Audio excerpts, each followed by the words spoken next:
Well, good afternoon. Thanks for coming out today. And I'm glad you didn't get distracted and take a detour on the way here. It's such a beautiful day, and I thought the fall colors were all over, and you know, they're not. My name is Mark Violante, and I'm with the Wisconsin Procurement Institute, and you've met Patty Sullivan. Sometimes this is called the Mark and Patty Show, Patty and Mark Show. And what this is about government contracting and some of the resources that you have available to you. This is what we're about.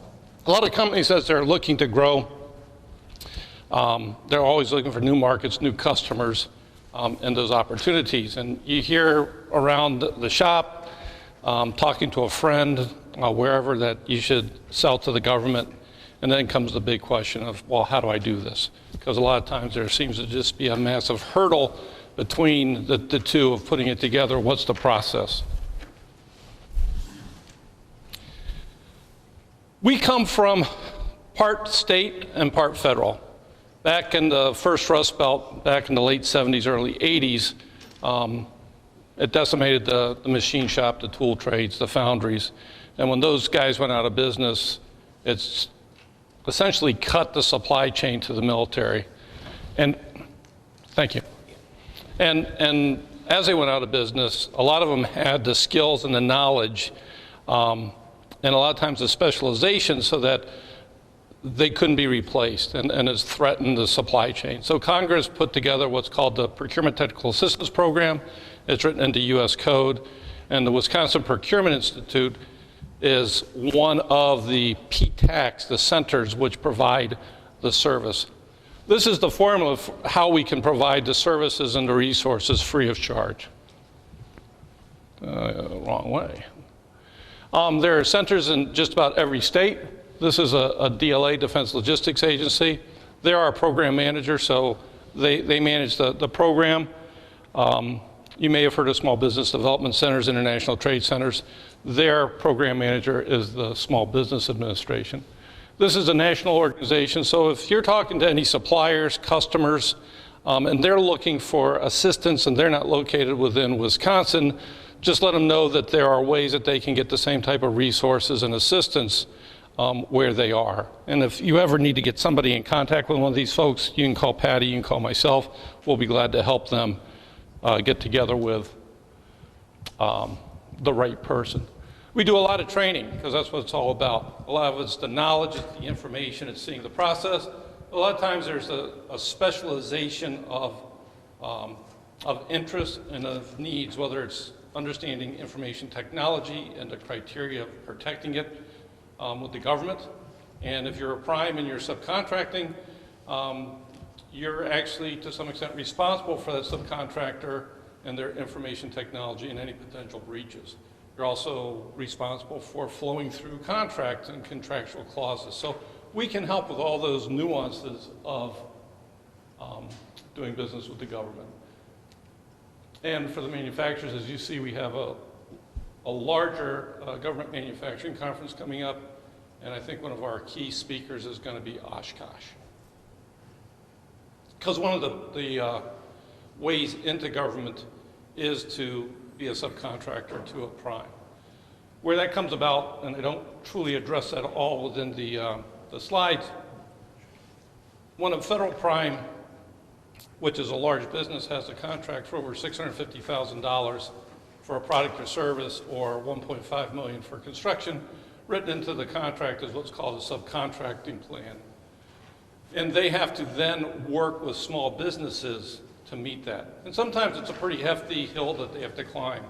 The largest I ever heard was a construction contract that was about $185 million, and roughly 76%, the mid-120s, had to be subcontracted out to small businesses. So they're actively looking to work with smaller businesses, and that's a great way to start learning and to start to see and start to cash flow. Large businesses typically have, if you will, a talent scout. And a talent scout, they have a title or a position called Small Business Liaison Officer, SBLO. So if you're calling a Woodward, if you're calling an Oshkosh, if you're calling IBM, supplier diversity is one place to go. but if you can ask for and you can meet up with a SBLO, that's really the person that you should be talking with. Additionally, if you're working with one of those large primes and you don't know who the small business liaison officer, you should pay attention and you should introduce yourself. That may be a second pathway into additional potential contracts with that business. If they don't know that you exist, they may be just using it for your skills, for your knowledge, for your capacity. But here, if they can take advantage for their small business credit, that can be an additional incentive for them to do business with you.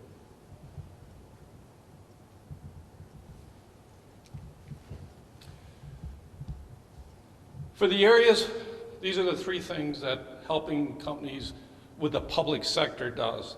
It helps with economic development, it helps with company growth, it helps with company stability, and to some extent, whether we are or not, we try to bring as much federal dollars back into the state, and if you will, to better ourselves against the 49 other states and territories.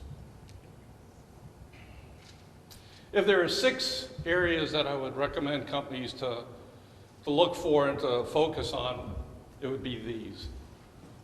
Registrations.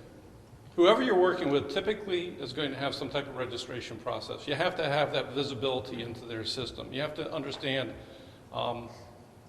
what they're looking for, what information is important to them. Additionally, if you're doing other research on the company, one of the other pieces that I would take a look at is supplier ethics. A lot of times they have a specific document that's talking about supplier ethics. And of course, when we're trying to work with a company, we want to align ourselves to the greatest degree with their philosophies, their culture, and their behaviors so that they see us as a natural fit. Certifications. Federal government, 23% of their federal contracts are supposed to go to small businesses. Additionally, they have additional goals for socioeconomic programs, whether it be women-owned business, whether it be service-disabled veteran-owned small business, whether it be businesses that are titled Hub Zone, they're in a specific geographic region, small disadvantaged businesses, which is an AKA to what's called the A-to-E program. And those large primes in their subcontracting plans also have specific goals to meet with those socioeconomic programs.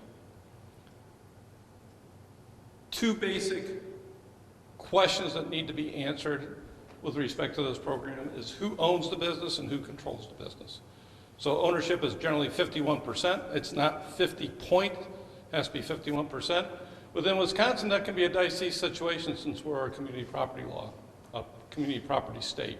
So it can be in some places where the spouse will have to, if the spouse is not an eligible member of that certification. So if my wife starts a business, I would have to essentially sign away my interest currently and future in the business for her to have true 51% ownership and then control. Even things like bank signature cards, who's the highest ranking employee, highest paid employee, who has the background, who has the skills. All those things come into play as they're starting to adjudicate who owns the company and who controls the company. Identify resources. Well, let me touch back on certifications. Certifications are huge. They can be extremely important to businesses as far as growing and expanding, but always look at them as the icing on the cake. There are some companies that become a, fill in the blank here, and when they approach the Northrop Grumman, the Lockheed, they say, I'm a. I don't know if I've ever heard or seen one of those large businesses purchase or create a relationship because somebody is a. What they're looking for is the skills, the capability. They're looking for that piece of their supply chain and a long-term piece of the supply chain. So I always recommend, yes, certifications are huge and they can get you into the door and they can create opportunity, but they should also be soft-spoken and a soft sell kind of on the backside. Companies do a great job with number 3, identifying resources, whether it's your accountants, whether it's attorneys, whether it's businesses or organizations such as WPI and individuals like Patty and myself. And And I would give businesses in general, you know, B plus, A minus. Now to get connected, stay connected, C minus, D plus. You know, it's like signing up for the gym or buying the pedometer, buying the iFit, whatever it is. You know, that's a step, but if you don't use it, if you don't monitor it, if you don't say, you know, how can you help me, what's there? Because a company, what you need is as many eyes on the ground looking for you. And if all you do is touch base with me once and you leave my memory just because of time, then how am I ever going to say, gosh, I just saw this opportunity, it's perfect for. So the more that you can create that relationship, you know, a question, who here has advisory boards for your businesses? Anybody? Who gets, you know, whether it be your local banker, whether it be attorneys, you don't have to pay. You can say, can you stop by and can we meet for an hour? I have some ideas that I'd like to talk to you about. We can have some coffee, we can have some donuts. I'd like your input. I would like your ideas. As they start to work with the business, you know, they're going to be looking out more. You're going to create creating a network for yourself. And so once you create that network, then you want to start developing and building it and starting to deepen the roots. Capability statement. You know, the one-page resume for the business, so important. But again, it has to be sending the right messages, the right signals to the customer. So you may have more than one capability statement. The federal government has what I call the 15 most important words. There's a term called responsible, and it says, purchases shall be made from and contracts shall be awarded to responsible prospective vendors only. End of story. The contracting officer has to make an affirmative determination of responsibility in the absence of information clearly identifying the vendor as responsible. They have to grade the vendor as non-responsible. So loop back up that you can only get a contract or a purchase if you're responsible, you know. So that becomes, to me, you know, kind of the clarion piece that says, what is responsible? As we're talking to folks, we want to be able to decipher this thing. You know, there's another section that talks about general standards, whether it be financial, whether it be project management, whether it be past performance, whether it be ethics, whether it be other things. When we're talking to folks, those are the types of questions and inquiries that really become important. Selling to the government or to a government individual at an outreach event or someplace really becomes a neutral to almost a negative, because the government can't purchase that way. They can't purchase across the table. They can't just say, yeah, I like that. As an individual, they can get that bottle of water, but they typically can't create the contract. A lot of those folks who go do not have the authority, do not have in the federal parlance a warrant, the authority, the experience to purchase. The other piece is, you know, in the government, competition is the number one thing. That's why they post all their notices online or on cork boards or someplace. So it's really, where do I find this information? But how, if I'm going to send a proposal, if I'm going to send a quote, if I'm going to send information to them, I want to find, again, what's going to fit with them the best so that it resonates and they say, yes, this is the type of company that I want to work with. Got some folks in machine shops, fabrication, go, no-go gauges are huge. Same thing works for business. I was working with a small construction company of 2 people. There was a solicitation for a server upgrade for the FBI. Solicitation was 828 pages. You know, who can manage that amount of information? I mean, you really take, you know, it really takes teams. I've worked on proposals where the cost of the proposal was $50,000 or $60,000. Just putting the proposal together. You know, time, effort, copying.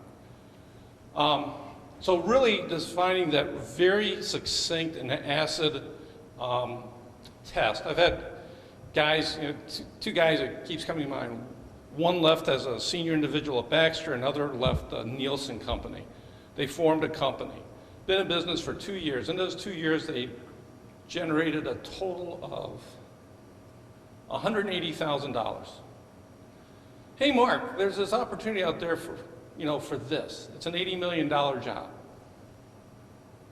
It just doesn't make sense. Do you have the past experience? Do you have the knowledge? Do you have the resources to do this? Then they talk about this other one, which is managing projects in 5 states. Again, what does the government see? What's going to make the government comfortable with putting potentially their position and self at risk? Contracting officers can be sued by businesses. Contracting officers can be held accountable. I remember reading a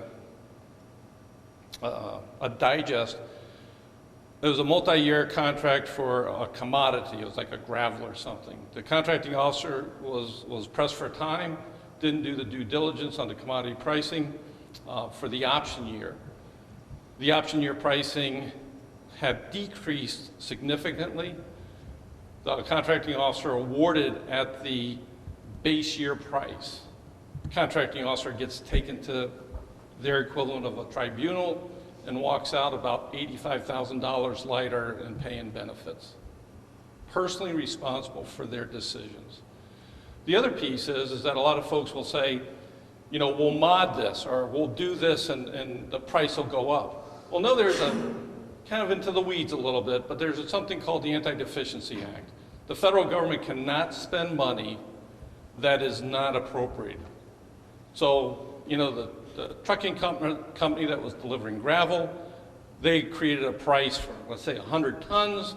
The yard had loaded them up with 105 tons. They put the contracting officer in a bind because A, the contracting officer can't take a gift, and number 2, the price exceeded the firm fixed price threshold for the contract. So all these little details become important as far as working relationships and actually looking out and sometimes explaining why the government contracting officer behaves in a particular way that doesn't seem to be in line with what we want to see. So here are some things that Patty and I and our colleagues work with businesses. Understanding the market, who's buying what, who's buying, how are they buying it, where are they buying it. You'll hear companies will talk about things like GSA schedule contracts. Does that make sense for a machine shop? What about Defense Logistics Agency and their DIBS bid board? What are the ways that we can get into the marketplace? So the technical assistance piece is that we can actually work with a company side by side. We can't become an agent for a company. We can't become a consultant, but we can work with a company pretty closely as they process through these different hurdles. So what's it look like for the Wisconsin marketplace? The asterisk on the title, this is for FY14, which is closed, but DoD contracts, so military contracts are delayed by 90 days for security reasons. As you can see, all the red dots are awards to small businesses, the blue dots are awards to large businesses. I call this my measles chart.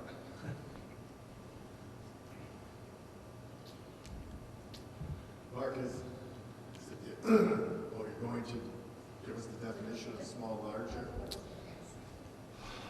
You would ask that question. Is it SBA stuff? Yes, it is. There are approximately 36 definitions for small business. Small business is defined by the SBA by what used to be the SICs, now it's called the NAICS code, North American Industrial Classification. So it's a 6-digit number which identifies all the basic industries for not only the US, but Canada and Mexico, which came out of the NAFTA agreement in 1997, and are updated every 7 years, if I remember correctly. Each one of those NAICS codes has what's called a size standard. And that size standard is either employee-based or it's going to be revenue-based. Now, it's not like an either-or situation. It's going to be one, and if it's an employee-based size standard, it's only employees. If it's a revenue. If it's employee, it's the average employees over a 12-month period. And if you think about a turnstile, so part-time counts as well. And typically manufacturing is 500 employees. So you're looking at a pretty substantial business competing if you have 500 employees. The largest is tin can rolled steel, which is, I want to say, 1,500 employees. The revenue base is an average annual revenue over 3 years. The smallest is like in chicken farming or something, I forget the exact title, but that's $250,000. Milk production is $750,000. You get into banking, it's $150 million. Architect engineer, it's like $34.5 million. So all those are different size standards. A company can legitimately be both a large and a small business at the same time. Remember, we're working with the federal government here. So what happens is when the government puts out a solicitation, the contracting officer is responsible for identifying the NAICS code that applies to that solicitation. They're then going to sit there and go to the table of size standards and say, the NAICS code for this is X, the small business size standard for this, and then they're going to fill in the blank. So each solicitation will have that. So if you were a fab shop, and let's just say that you were doing something for this chicken coop, and it was a NAICS code for the chicken, and you were over $250,000 in revenue, you'd be a large business. If the next week you see something for the dairy industry, and their size standard is $750,000, and you're at $500,000, let's say, then you would be a small business. So it can change, but it does show that there is a bit of a healthy industry with the government with small business, but also those large, the blue dots are showing where that secondary market of being a subcontractor can also play out. And we can actually get down to the name of the company, the city, the zip code, and those types of things. So this is kind of how it pans out, as you can see, where it's somewhat of an even split between the number of awards, but it kind of separates when we get into the percentage of awards by dollar amount.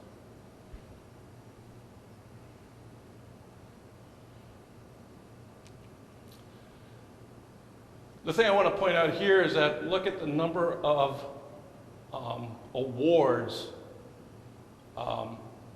which are in the small dollar values. So very performable by smaller businesses. I didn't update my series names, I apologize. The blue are all awards, and the red are those awards to small businesses.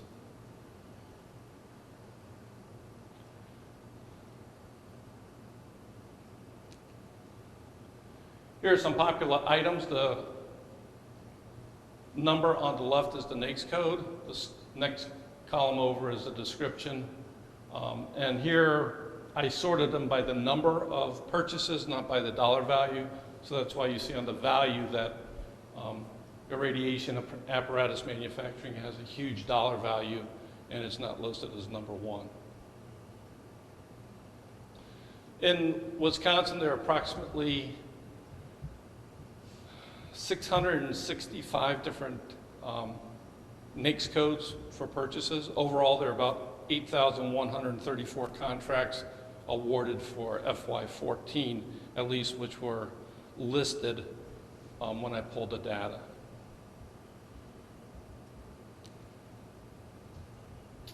These are the departments, the federal government organizations that are doing the purchasing.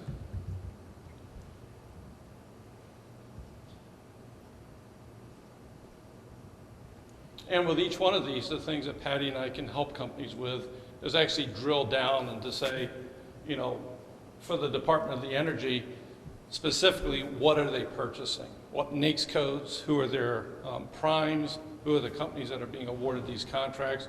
When are they being purchased? The timing, sometimes you always hear the end of the year run, but there are other times that you'll see that the purchases are done in February and June. And so it kind of gives you a clue as to if you're going to market, if you're going to meet, if you're going to talk to these folks of when to start to have them on the radar, when to start connecting with them.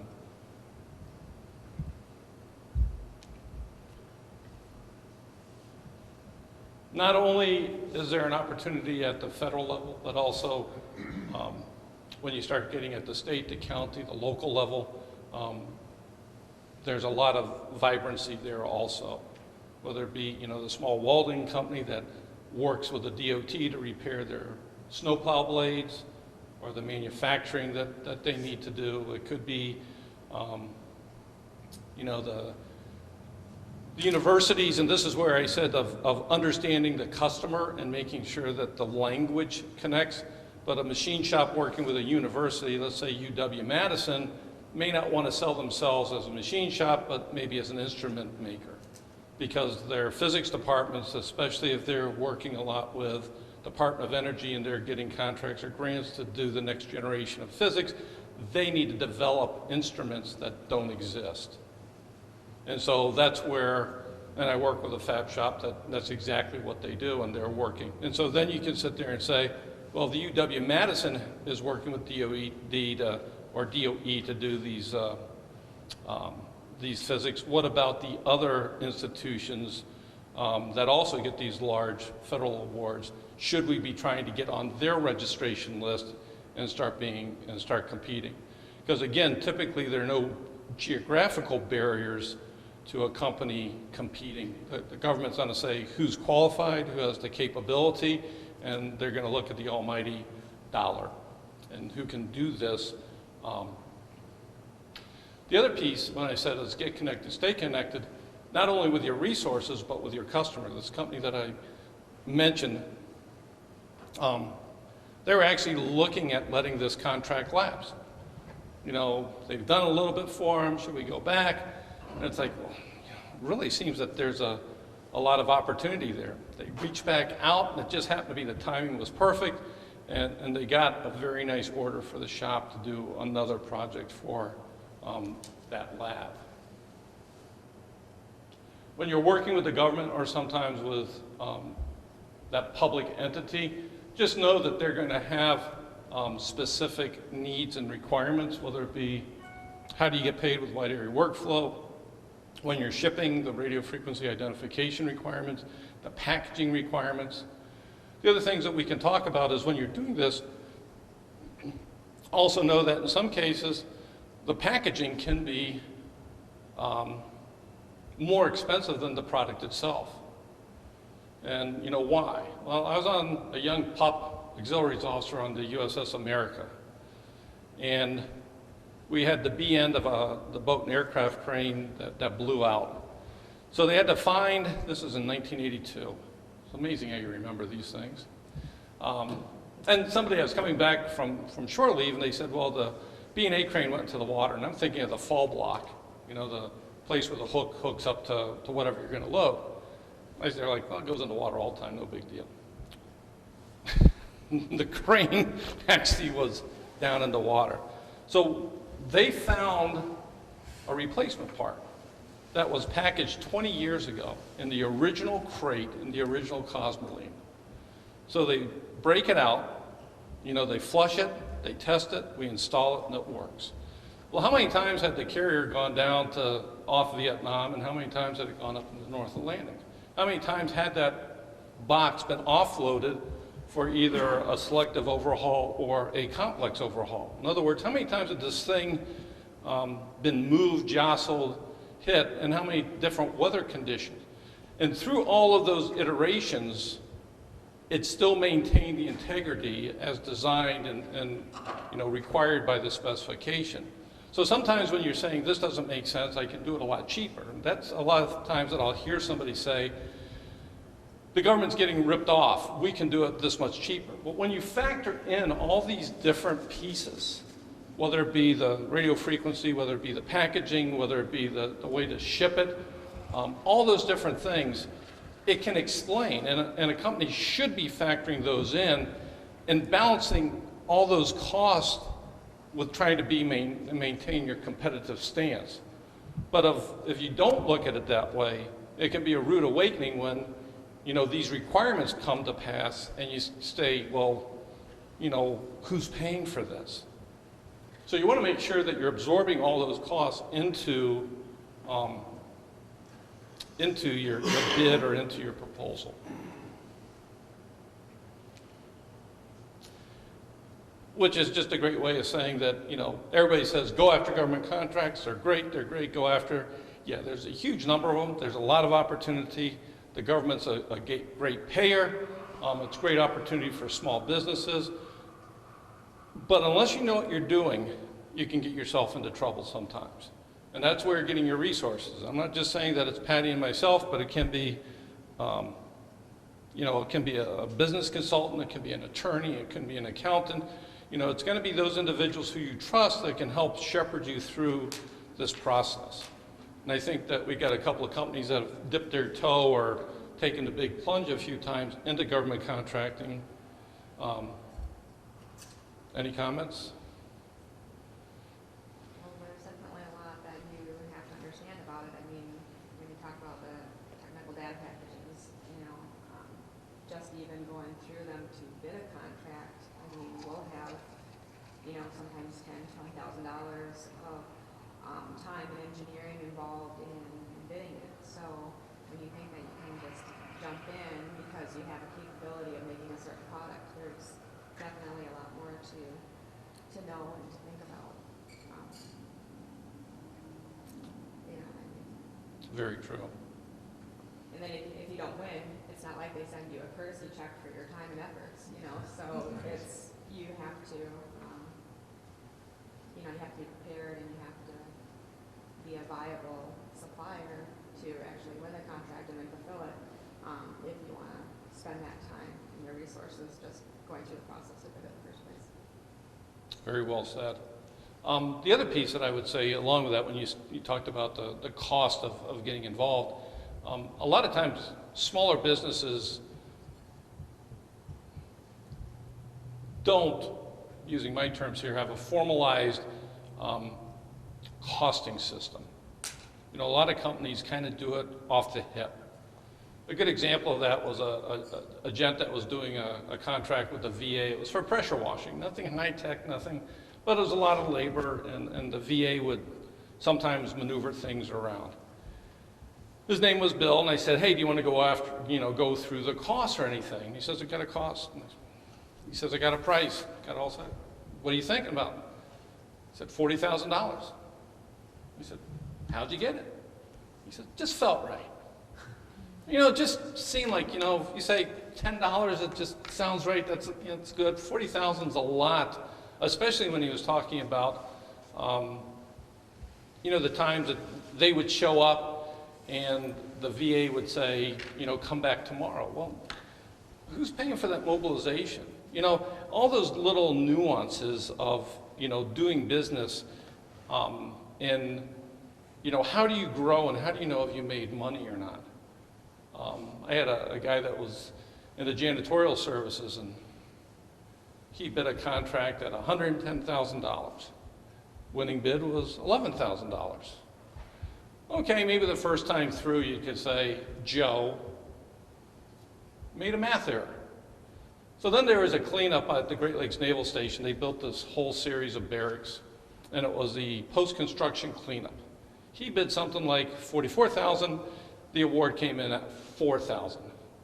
Joe, I think you have an estimating problem here, or a reality of, are you trying to make a year's worth of revenue off of a single job?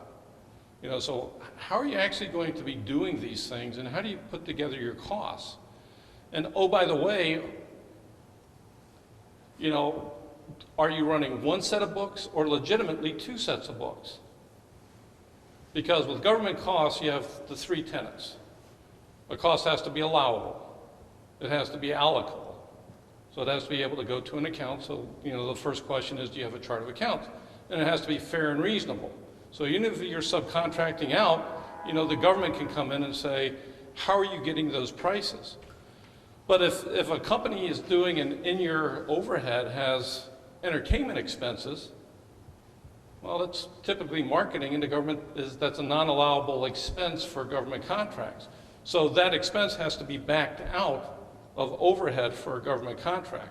And so looking through and understanding the different elements of what's an allowable cost for that contract can be a huge thing.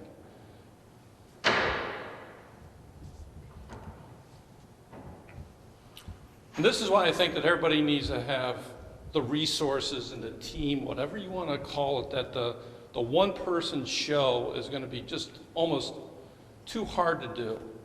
Because literally, getting a stack of paper, we get those stacks of paper every day, but you know, when it's almost like doing your taxes.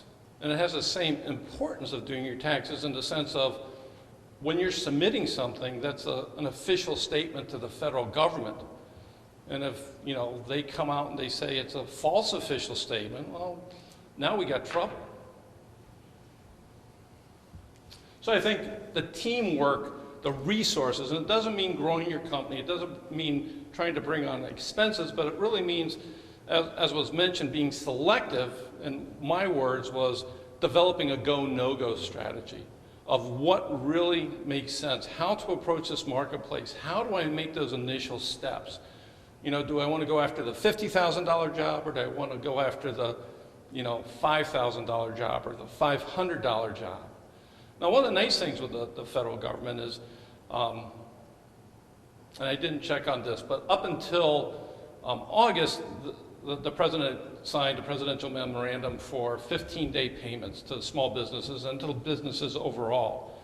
Not only to small businesses, but to large businesses, because they want the large business to be able to pay their small business vendors as quickly as possible. So that becomes a pretty good incentive for doing business with the feds, of having that quick payment.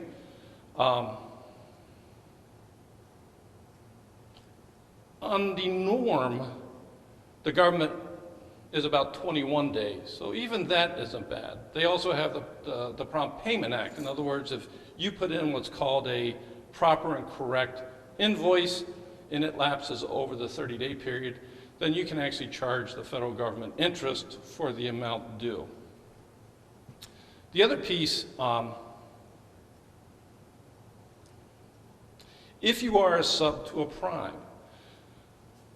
Now, typically, there's a concept called privity, and privity is whoever has the contract has the authority to talk to the customer. And generally, a subcontractor doesn't have privity of contract, so they generally are not allowed to go around, if you will, the prime. Being paid as a small business to a federal prime is one of those occasions. And the federal government has an individual called the small business specialist, or you can also go to the contracting officer, and they will assist. They will actually research and get involved to assist if the prime is not paying in a timely manner. I've actually seen where the contracting officer, so the small business, so you had the A was the prime, B was the intermediate, if you will, prime, and then C was the small business. And the Corps of Engineers went to went to A and said, if you don't get B out of the picture permanently, you're probably not going to get another contract with us. Because B was such a bad, if you will, shepherd for small business, and they kept mucking everything up and just getting in the way. Ultimately, B goes away, and things start to straighten out.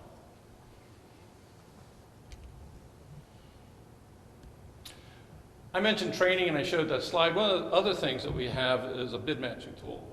It covers about 400 procurement databases across the country. We can also do international.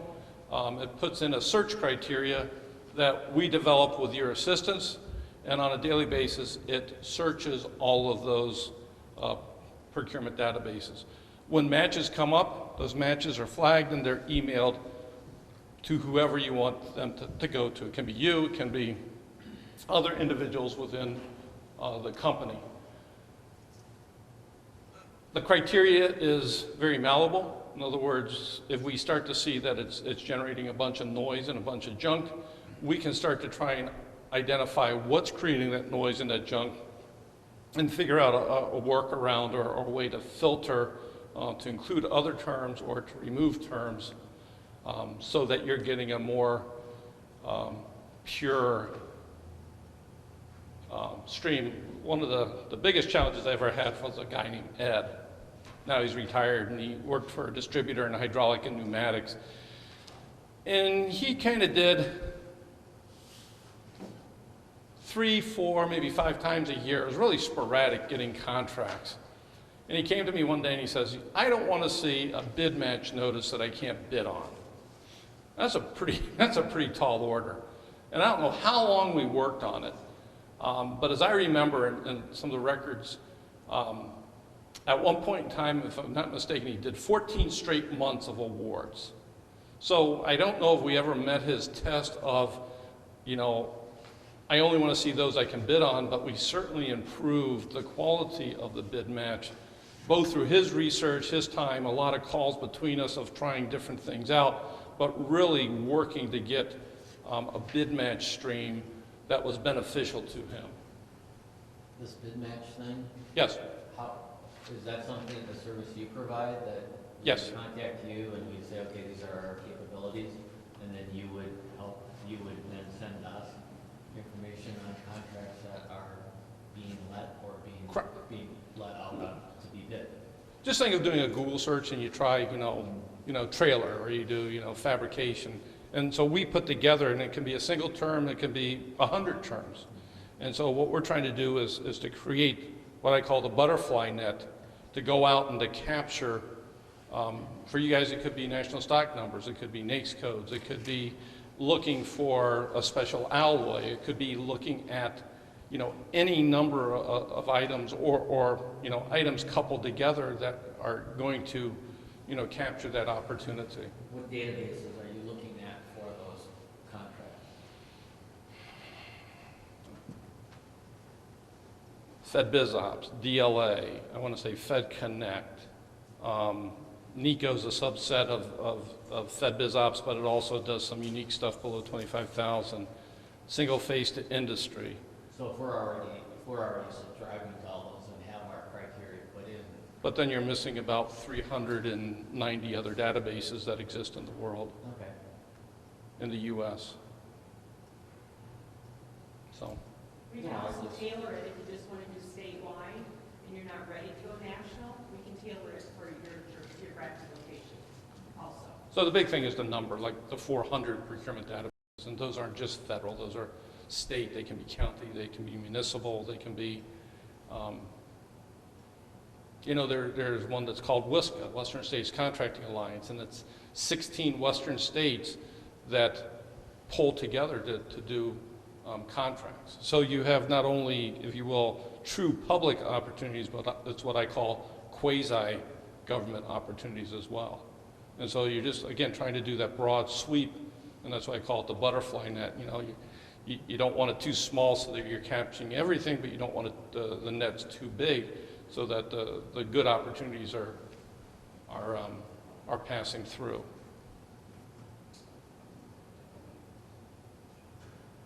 The technical assistance and focused counseling, the types of things we do are questions that, you know, you may come up and say, hey, I've heard that there's this process called reverse engineering or bailment. And there is programs that the government recognizes. You can actually purchase items from the federal government and reverse engineer them. You can purchase items from a competitor, reverse engineer them, and then potentially use that technical data package, submit it for approval to become a qualified vendor. There are whole processes and unique ways to get involved. There's a company up north, I forget the name, but all they do is reverse engineer weapon systems. So, and bailment sounds like a big word, but we use it all the time. You know, little Johnny lends his bicycle to Tony, that's a bailment. The kid has the right to use the bicycle. The expectation is to get the bicycle back in one piece. If you put your coat at a coat check, that's a bailment. Car to a parking lot or car, you know, attendant, that's a bailment technically. The government has that too. I worked with a company and they were doing some things with machine guns, and of course the timing was great, depending on who you're looking at. the war was ramping up over there, and so they were working with machine guns, and so there was this need. They had to go through this reverse engineering, this bailment process. They got qualified. They were the only company that could do this stuff. And of course, their orders just went through the roof.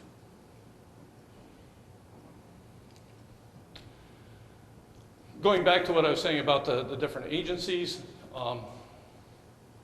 you know, there's a huge amount of opportunity depending on what you're doing it, where you're doing it. Whether it be the feds, the state, the county, the municipal, the quasi-government, or the subprime. And the question is, you know, where do I go? It's kind of like trying to figure out which fishing hole or where am I going to hunt. And there's a lot of similarity, I believe, of trying to identify the right government customer with some of those outdoor activities. It really takes some time and effort to really evaluate and determine who's going to be the best organization to go to. What are the pros and what are the cons? It's really an analysis. And how do you go about doing that? The whole key piece being is, you know, what's the cash flow, what's the risk, and how do we go after it?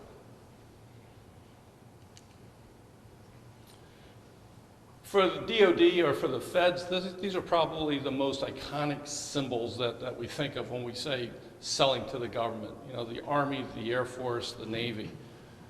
But we can also map those to more easily recognizable, you know, whether it be the county airports, whether it be the municipal airports.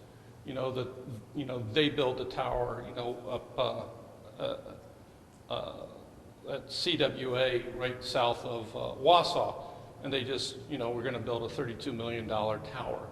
The lighting, the repeaters, the real estate needs as they start to have to site these markers for the plane. At the federal level, we call it Homeland Security. Here we call it the county, you know, emergency services. We call it the fire department, the EPA, the state water, you know, the local water. That's the constellation, but it's close enough to the Constitution, the oldest line of the ship, of the Navy, still in continuous service. But if you think about all the unique skills and services and products that are needed to keep the Navy vessel, the Constitution, afloat. There's even what's called Constitution Grove, which is a congressionally mandated forest in Crane, Indiana, which is one of the weapon stations, and all it does is grow the oak to replace the siding. But when they have to do the timber stand inspections, when they have to fell it, when they have to, you know, do the machining of it into the specialized timbers, you know, again, that's not done internally to the government, but it's going to be a subcontract. But where do they you know, where do they get these processes? The other piece is the timing. And just like if we were in retail, you know, there's a timing to what happens in the retail, whether it's the holidays coming up, whether it's the cruise marketplace, whether it be the summer marketplace, whether it be some other, the government. So, you know, on the ship, it's like every 2 years they take it and they turn it. And the reason they turn it is so it evens out the wear of the wash of the waves against the hull. So if they're going to do something, if you're talking to, on ships, there's going to be, you know, a shipyard availability. There's going to be every so many years, a ship's going to go in for a complex overhaul. Every so many months it's going to go in for a light maintenance and to fix things up. It's understanding those timing and those events and how extensive things are that potentially can create work. And not only work directly with the federal government or DoD, but it could be with a shipyard. A good example is I was on a frigate, USS Truett. We were in for an overhaul in 1985. There was a problem with the gun mount ring for the 5-inch on the forward 5-inch. They had to pull off the turret, and Wisconsin In-Place Machining came in to do the machining of that ring. Really cool, folks. It's, you know them? Yes. Yes. Now, one of the really interesting things, 1985 was just a terribly hot summer. The ship didn't have any ventilation, didn't have any services. Everything was shut down. It was just a steel oven.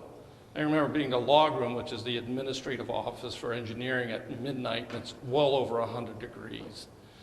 One of the things that they faced was the sun was, and it was so hot that the ship grew during the day. And so when they started to machine, they would then do the inspection afterwards, and it would be out of tolerance. So they had to put a tent. They had to restrict their machining till tonight after the ship cooled, the old alpha delta T of material, of steel growth and the heat. It was really kind of interesting to, you know, the application of engineering to real world issues. You know, but you can almost play a game of what doesn't the government buy?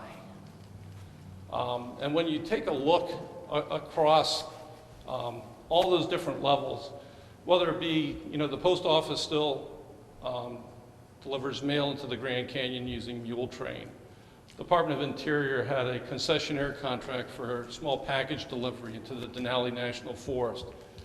The Army, for their ceremonial band, you know, purchased high-quality wigs, and then, you know, boulder stockpiling. You know, you can almost say, you know, I don't know if you could say what they don't buy. There's a guy that was doing a presentation, and he was the official licensed heroin buyer for the United States government, because he was purchasing for research within the federal government, so he could legally go out and purchase, you know, this you know, item which is generally a no-no. So who signs up to be their supplier? Never got into that. Yeah, that'd be an interesting thing, you know, the contract, you know, contract with, How have you been on that one? That's, We're going to see what they confiscate. Yeah, for free.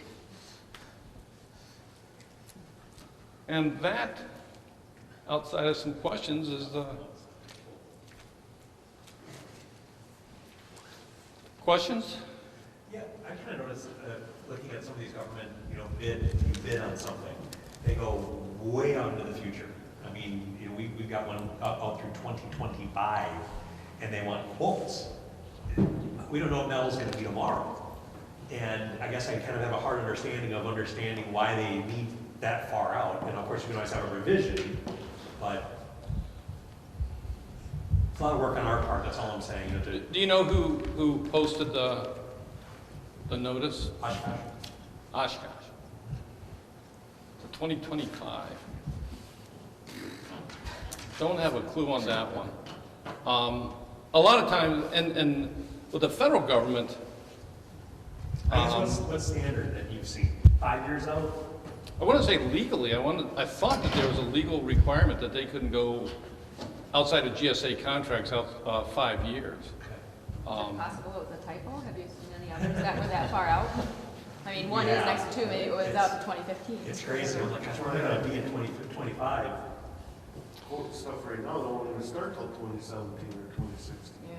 So it's just, Well, the material pricing's not gonna be there. We all know that. The language, the words, the form that it comes to you and the words that you use can be critical.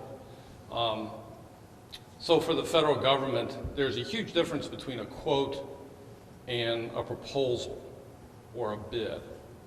Because as the FAR and I guess the attorneys say, a quote is not an offer, therefore it can't be accepted to form a binding contract. So typically to get to a contract, we have to have an offer, we have to have acceptance, we have to have something called consideration, that which is exchanged or bargained for. In other words, you know, I got this semi-used bottle of water, you're gonna say it's a penny or whatever.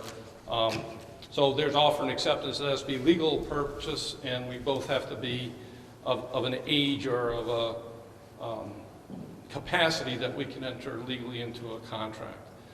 So a quote is kind of the step before that. So especially with Defense Logistics Agency, they do a lot of RFQs. To some extent, those are, you know, it's kind of like the football team that runs the play after the flag and the whistle is blown. They call it the free play. Because of the government, so what happens is you send in your numbers to the Defense Logistics Agency or to that government entity.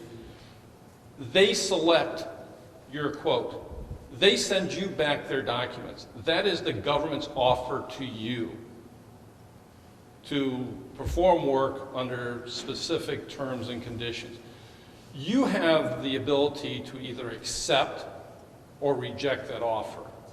So typically DLA, when you're working on DIBs, it's a 90-day, their master contract says 90 days, everything has to be, all your quotes have to be good for 90 days.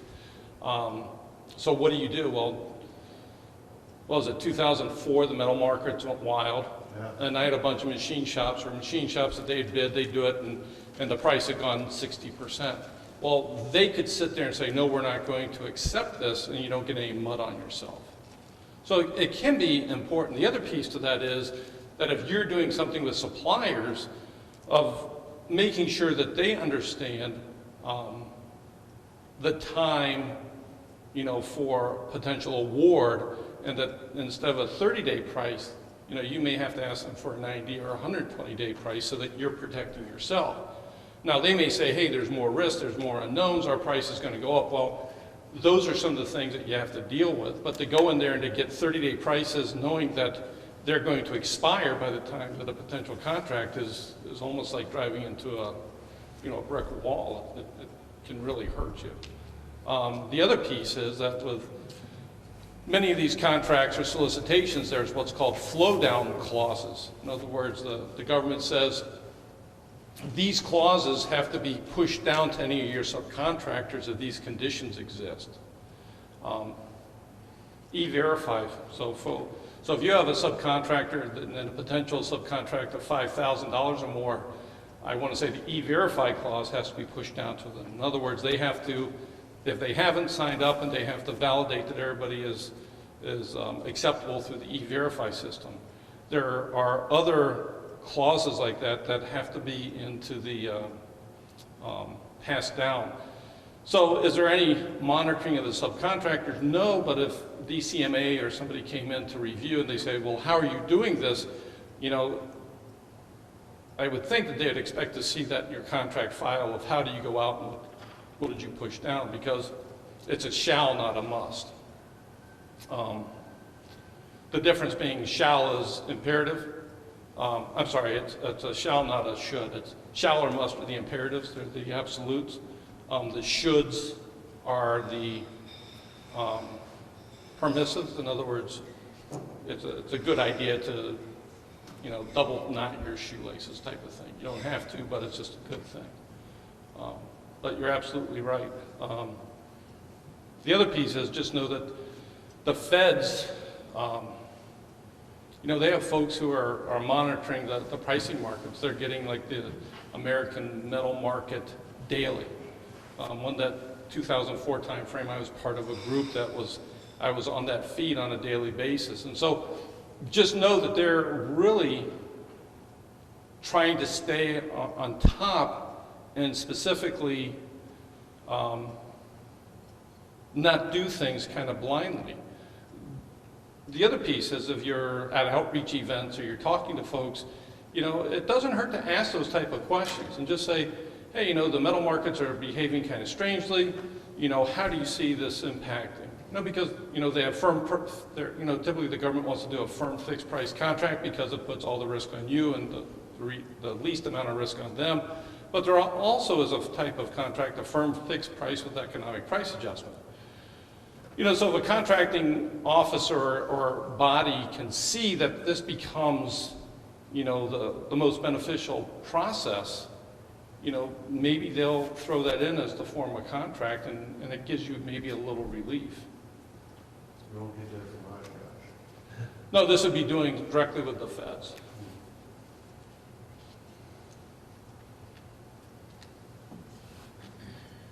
Other questions, things that you wished I had covered, didn't? I can probably make up something. Is it Janet Polka? Jean Polka sent me a list of how to get registered with various, government type agencies, and I selected a company, and it was a lot of time to fill out their preferred provider, requesting them to even consider you. it probably took me 2.5 hours, and I remember telling Charlie, my boss, I said, I'm gonna do one and see where we come out. I mean, there's a list this long, I could spend weeks, filling these out. And just for the other people that are in attendance, it was not but 2 weeks after I filled it out, and they did a webinar to consider us as a supplier. We had to go through their webinar first, through their standards, like you were saying, learn all of that. And then I emailed the person at that company that was in charge of it, thanking them for looking at us. And so it worked. I mean, so now I'm looking at the Northrop Grumman, the other ones too, because I figure if I fill up 5 or 10 of them, maybe 2 will pop. But I was really impressed. I thought, I'll never hear from those people. We're just a little company in Waupaca, Wisconsin, and boom, one of their senior buyers. It was unbelievable. So just a little feedback. It works. There's a guy I worked with that he did the federal one, and there's what's called the Dynamic Small Business Search.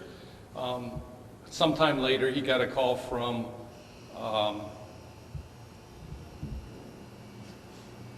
the Secret Service, and it turned out and said, he was in the construction world, and this was, what was it, 2008-ish. And so he had an opportunity to upgrade the security for the Presidential Transition Office in Chicago. And then he got a call back to do the residence, and then he got a call back to do some specialized equipment. And all from being registered and listed within, one of the federal databases. And there are other stories like that where the calls, because the SBLOs, those individuals who are looking for those subcontractors, they do use and do market research looking at dynamic small business search. And so they really do. And there are ways to fill those out completely, and so it really looks like you're interested. And there are some folks who will kind of go through the motions, and so when you pull up a query, you can see there's blank information, blank information, blank information. And essentially, if you saw that blank information, you have to say, are they really interested? And if they're interested, they're not, not interested, then, I'm not going to take my time and call them. Is there a charge for the dynamic? No, there's charge not. for any of these, are there? So if you go into SAM, the very last step before the System for Award Management, the very last thing is, would you like to create or update your SBA profile, is how it's termed. And then that brings you to a document called the Dynamic Small Business Search. Most of the information is ported over from SAM. There are only about 6 pieces of information. There's a capability statement, specialized equipment, the individual authorizing the search, key terms, and a couple other things I can't think of that you have to complete in addition to the stuff that's in the SAM database. What does SAM stand for again? System for Award Management. Used to be called CCR a couple of years ago, Central Contractor Registration.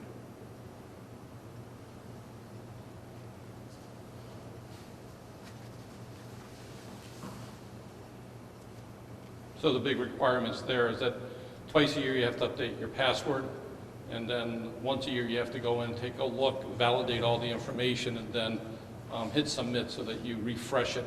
Okay. The system requirement is 12 months. Again, there's some conjecture, some discussion, even between the government and some of the primes, that if folks are waiting 12 months, are they really that interested? And so, does it make sense that every time that you update your password, just to take a look, go through and hit submit, so they see a fresher date on it?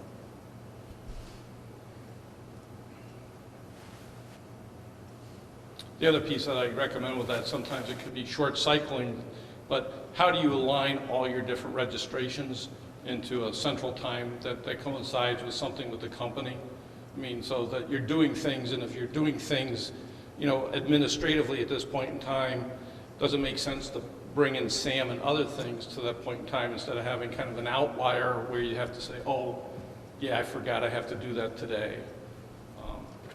So of how can you kind of make those registrations and those updates flow with the cycle of the business.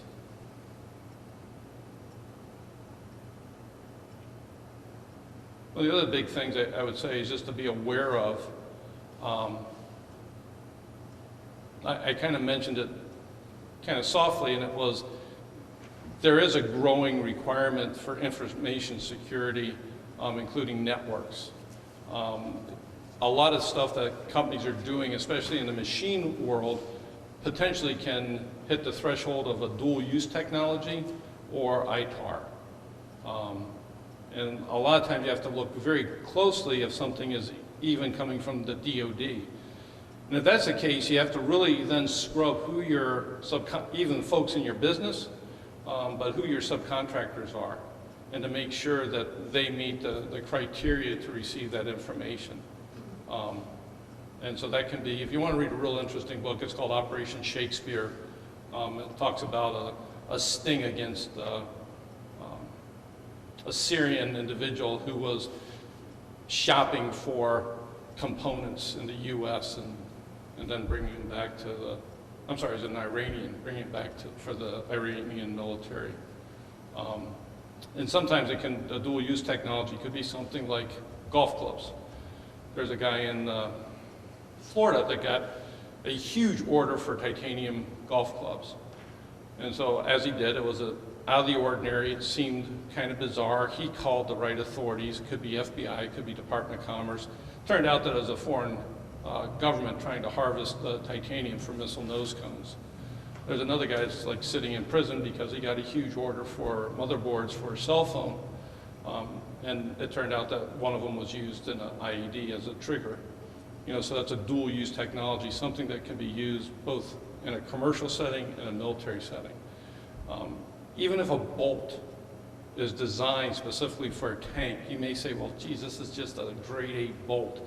That may qualify. So you just have to be very, careful about these things. Other questions? Well, thank you. Thank you. Thanks everybody for taking the time to come today. Does everybody have your business card? Yes, I got it.